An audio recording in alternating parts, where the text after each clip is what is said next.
वाले कि मेरी शादी को 7 साल हो गए हैं, लेकिन अब सिर्फ एक घर में रहने वाले 2 लोग लगते हैं। मेरे इन लॉज का भी हमारे रिश्ते में काफी ज्यादा इंटरफेरेंस है। तो सर, मैं इस सिचुएशन से कैसे बाहर निकलूं?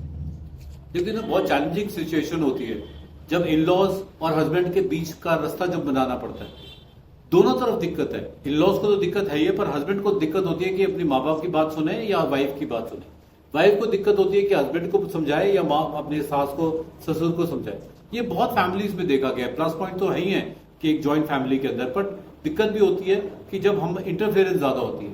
तो वी हैव टू अंडरस्टैंड कि we have to draw line कि यहां तक दायरा हमारा, एक बड़ों का रिस्पेक्ट होनी बहुत जरूरी है, पर बड़ों का इंटरवेंशन, क्योंकि बच्चा भी छोटा नहीं है आपके लिए, तो बेटा आपका बेटा है, छोटा है, बट वो बेटे की शादी हो गई, तो we have to give him that status, that level of understanding also, कि कल को वो अपने डिसीजन भी खुद बना रहा है। उसकी बीवी है, बच्चे है, हर चीज के लिए अपने माँ बाप से पैसा नहीं लेगा वो। क्या मेरे को बीवी को घुमाने लेके जाना है तो मैं ले जाऊं, मेरे को उसके लिए साड़ी लेनी है, मैं उसको बाहर खाना खिलाने लेके जाना है, तो दिस इज नॉट पॉसिबल। तो we have to understand at both the fronts.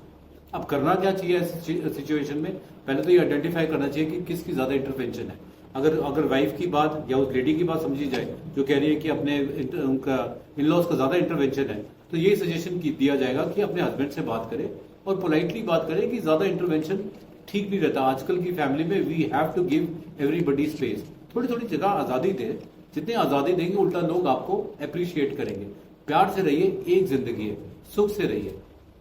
Sir, एक सवाल है कि मेरा पार्टनर हर बार कमिटमेंट करता है, फिर सडनली डिस्टेंस बना लेता है। सर, मुझे समझ नहीं आ रहा है, इस सिचुएशन में अपने आप को स्टक फील कर रही हूँ। सर, मैं इस सिचुएशन से कैसे निकलूं? ये ऐसे ना, मेरे पास 2-3 केस आ चुके हैं। ऐसे जो लड़के होते हैं ना, सॉरी टू से, पर मेच्योरिटी लेवल नहीं आया अभी। तभी हम जो शादी करते हैं, तो जो लड़का, जो उसकी उम्र थोड़ी ज्यादा होती है, लड़की की उम्र कम होती है, just to have that maturity level.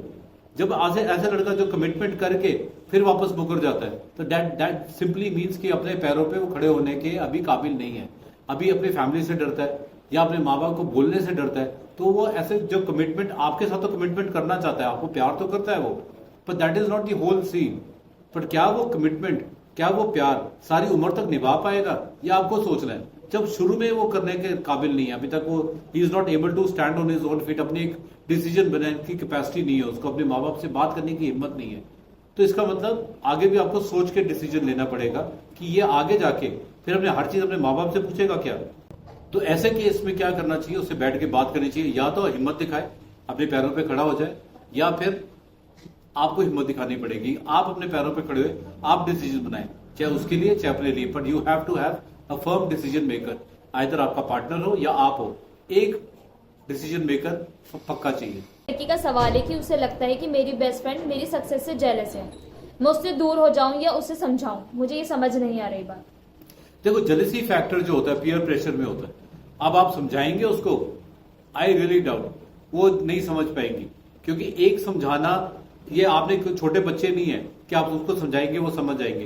Because ये चीज होती है हमारे ना बचपन के साथ एसोसिएटेड। अगर हमारा चाइल्डहुड कैसा क्या है, इट डिपेंड्स ऑन दैट। जो बंदा या जो बच्चा या जो लड़का या लड़की जो भी है, आपके चाइल्डहुड में उसको ट्रॉमा है या किसी चीज की लैक है, स्केर्सिटी है, उसको वो चीज जिंदगी में नहीं मिली है, जब वो हम किसी फ्रेंड में या किसी के कजन में देखते हैं, तो हमारे को ईर्ष्या की भावना होती है, जेलसी होती है। इसको आप समझाने से नहीं निकाल पाएंगे।